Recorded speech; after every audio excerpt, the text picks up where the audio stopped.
Va avec Bilal et apprends-lui ce que tu as vu et qu'il l'utilise dans l'adhan car sa voix est plus belle que la tienne. Je partis avec Bilal, je lui ai appris et il se mit à l'utiliser pour appeler à la prière. Quand Omar ibn Khattab radiyallahu anhu, qui se trouvait chez lui, entendit l'appel, il sortit traînant son vêtement en disant: au nom de celui qui t'a envoyé avec la vérité, ô messager d'Allah, j'ai vu ce qu'il a vu dans le rêve. Il a vu le même rêve qu'Abdullah ibn Zayd. Le prophète alayhi salatu wasalam dit alors: Alhamdulillah. Alhamdulillah, louange à Allah. Et le hadith il est rapporté par Ibn Majah et jugé valide par Al-Albani rahimahullah. Donc ça, c'est l'histoire du adhan. Subhanallah, celui qui a vu un rêve, le adhan fut Abdullah ibn Zayd. Et logiquement, le prophète alayhi salatu wasalam aurait pu lui dire: fais-toi le adhan. Mais il a choisi Bilal radiyallahu anhu parce qu'il avait une plus belle voix. Aussi, parmi les leçons de cette histoire, nous sommes une communauté qui a son identité. On ne cherche pas à ressembler aux non-musulmans par le fait d'appeler à la prière avec une cloche ou par une autre chose. Depuis ce jour-là, Bilal radiyallahu anhu devint le premier muazzin des musulmans. Ça y est, c'est lui le muazzin des musulmans. Lors de la bataille de Badr, Bilal radiyallahu anhu était présent. Et il fut réjoui de voir que dans les rangs de l'ennemi, il y avait Umayya ibn Khalaf. C'était qui? Son maître, celui qui l'avait fait souffrir. Celui qui lui posait des grosses pierres sur sa poitrine, qui le traînait dans la rue avec des cordes au cou. Et là, il était content de le voir dans le rang de l'ennemi. Et donc il voulait se venger de lui. Vous vous rappelez ce qui arriva à Bilal radiyallahu anhu par Umayya, ce criminel. Umayya ibn Khalaf était un ami de Abdurrahman ibn Auf. Abdurrahman ibn Auf, c'était un grand compagnon radiyallahu anhu. Il était son ami avant que Abdurrahman embrasse l'islam. Donc Umayya et Abdurrahman étaient des amis avant l'islam. Abdurrahman ibn Auf embrassa l'islam, mais Umayya resta mécréant. Abdurrahman ibn Auf vit qu'Umayya ibn Khalaf vint vers lui et lui dit: prends-moi, moi et mon fils, en tant que prisonnier. Et bien sûr, quand tu es un prisonnier, en islam, tu te dois de le protéger. Donc il s'est dit: pour pas que je meure dans la bataille de Badr, je demande à Abdurrahman ibn Auf sa protection. Il me protège, et pour moi c'est réglé. Alors il lui a dit: prends-moi, moi et mon fils, en tant que prisonnier, et je te donnerai une somme en compensation. Abdurrahman ibn Auf radiyallahu anhu accepta, et ils devinrent ses prisonniers. Umayya lui dit: qui est celui qui a une plume posée sur son armure au niveau de sa poitrine? Il lui dit: c'est Hamza. Hamza radiyallahu anhu. Umayya dit: c'est lui qui nous a fait la misère. C'est lui qui nous a fait la misère.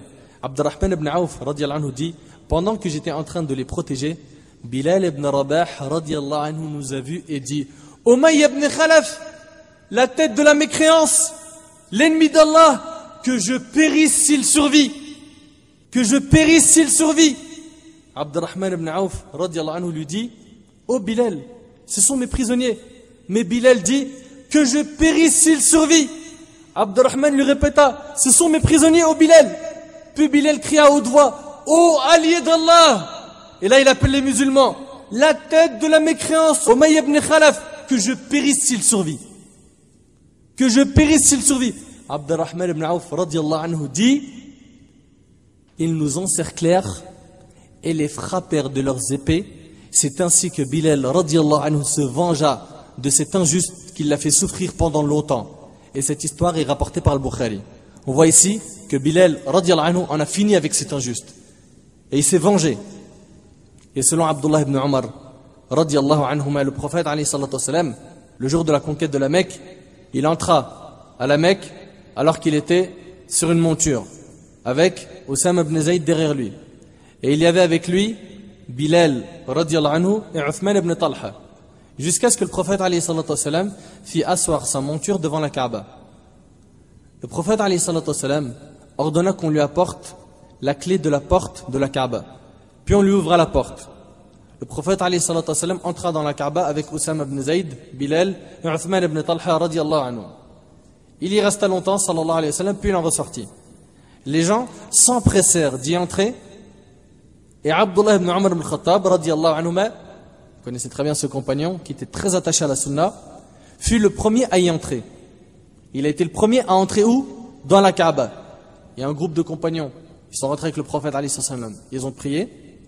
Et lui, il est rentré en premier. Pourquoi? Pour prier dans le même endroit où le prophète sallam il avait prié. Très attaché à la sunna radiallahu anhu. Donc, il a été le premier à y entrer.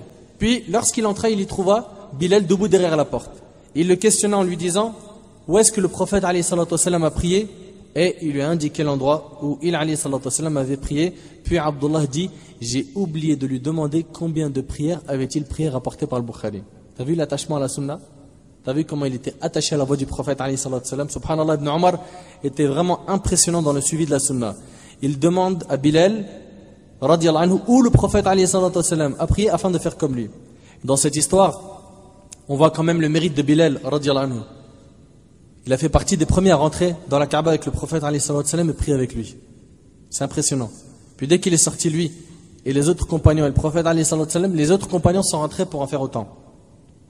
Une autre histoire, Ibn al-Qayyim rahimahullah a dit dans son livre Zad al-Ma'ad, l'un des meilleurs livres de la biographie du prophète alayhi salam, que le prophète alayhi salam, lorsqu'il est sorti de la Kaaba, il ordonna à Bilal de monter au-dessus de la Kaaba afin de faire l'adhan. Bien sûr, ça c'était le jour de la conquête de la Mecque.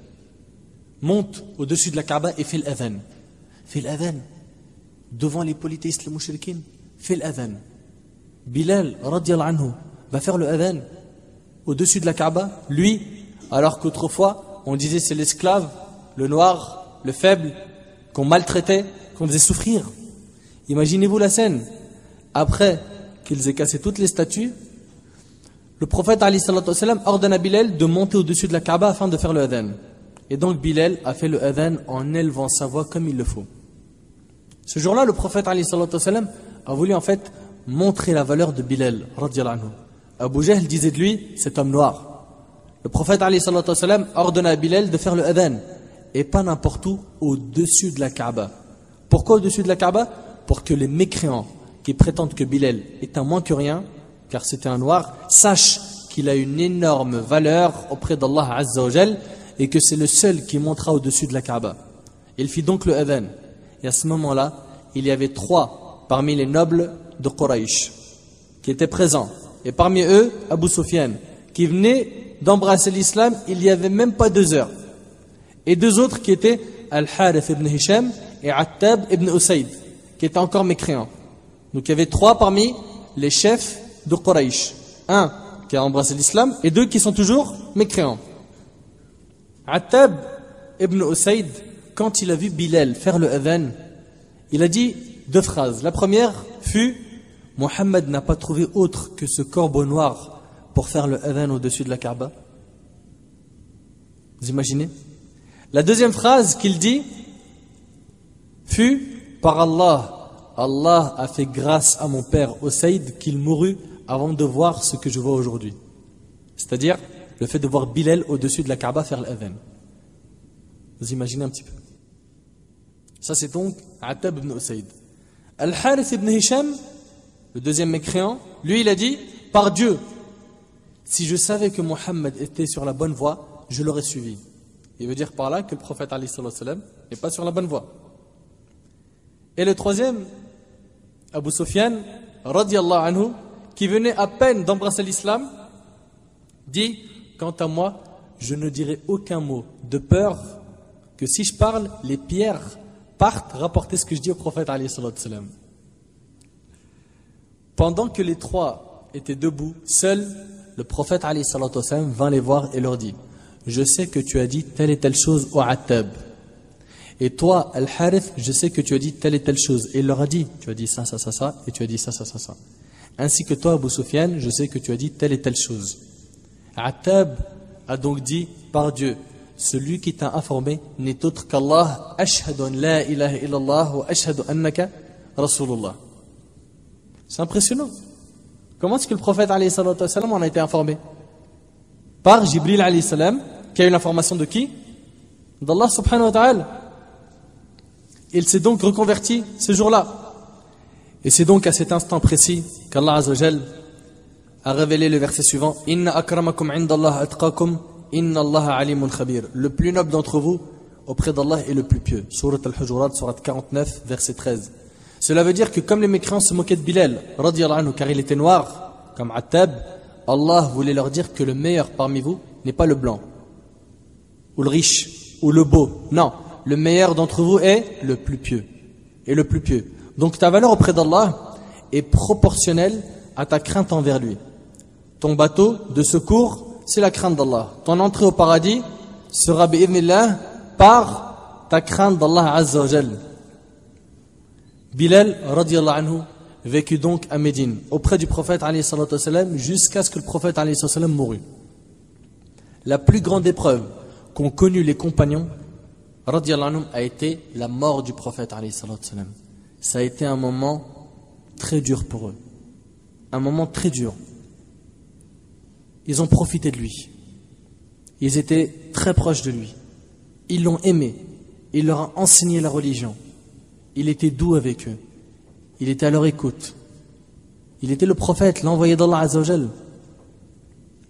Certains, lorsqu'ils apprirent la nouvelle que le prophète alayhi salatu wassalam était mort, n'y ont pas cru. Comme qui?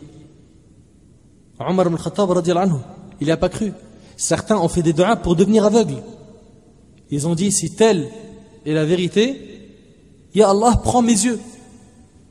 Prends mes yeux, t'imagines? C'était pour eux très dur. Certains furent paralysés par cette nouvelle.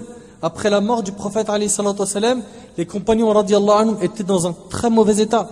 Après la mort du prophète alayhi salatu wassalam, l'heure de la prière entra. C'était donc la première prière qu'ils allaient prier sans le prophète alayhi salatu wassalam. Suite à quoi Abu Bakr radiyallahu anhu demanda à Bilal de faire l'adhan. Ça allait être la première prière faite sans le prophète alayhi salatu wassalam. Imaginez-vous un petit peu. Imaginez-vous l'état des compagnons radiyallahu anhum. Bilal commença le adhan et dit Allahu Akbar tout en pleurant. Puis il dit Allahu Akbar en continuant à pleurer. Et lorsqu'il arrivait au moment où il a dit Ashhadu anna Muhammad Rasulullah, il pleura encore plus au point d'être incapable de finir le adhan. À ce moment-là, ils se mirent tous à pleurer. Bilal radiyallahu anhu resta dans cet état pendant 3 jours. À chaque adhan, il s'arrêtait au même endroit. Il n'arrivait pas à continuer. Il n'arrivait pas quand il disait Ashhadu anna Muhammad Rasulullah, il s'arrêtait. Puis, il alla trouver Abu Bakr as-Siddiq radiyallahu anhu, qui à ce moment-là était le premier calife de l'islam, et il lui a dit trouvez-vous un autre muazzin que moi? Je ne peux plus faire le adhan. Vous imaginez? Il a été le muazzin du prophète alayhi salatu wassalam. Et là, il ne peut plus faire le adhan. Il ne supporte plus de faire le adhan. Abu Bakr radiyallahu anhu lui dit oh Bilal, je te veux avec nous. Bilal lui dit par Allah, j'en suis incapable.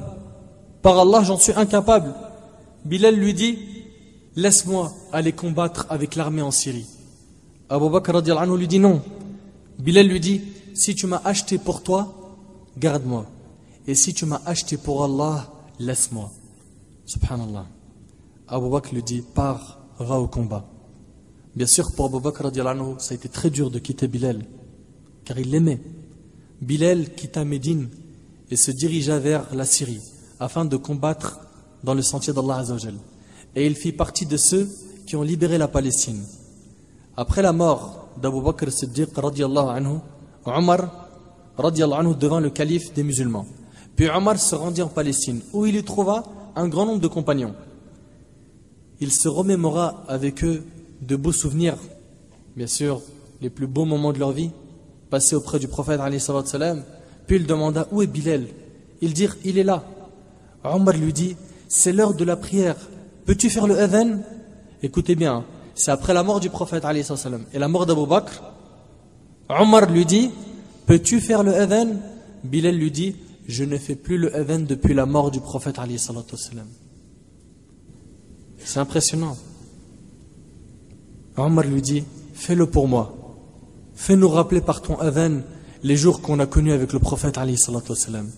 Bilal se leva et fit le adhan, et à chaque passage du adhan, il pleurait. Subhanallah, il continuait à pleurer après tant d'années. Naam.